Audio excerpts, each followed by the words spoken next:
Stage directions.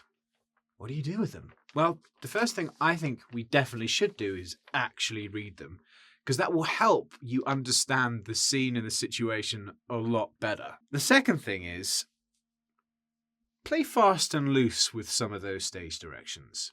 Some of them can be very specific and not very helpful for recording a self-tape. For an example, Prince raises an eyebrow.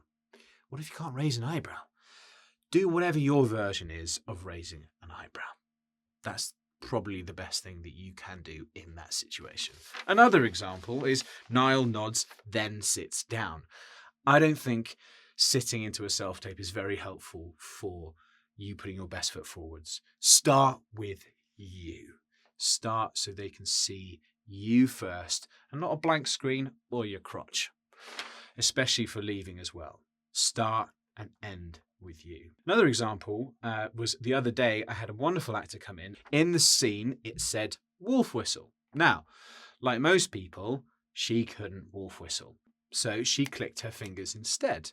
Choose your version that best fits you and your version in that take. Here's a good example of a stage direction in a scene that you can, and I think is helpful to take in. Damien sits awkwardly on the bench with baby E, pointing things out.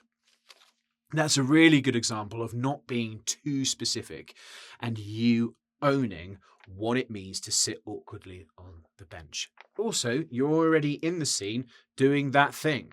You're not coming into it and sitting down. You're not walking out of it. You're there and they are seeing you. So, stage directions. Make sure you read them and then bring your interpretation.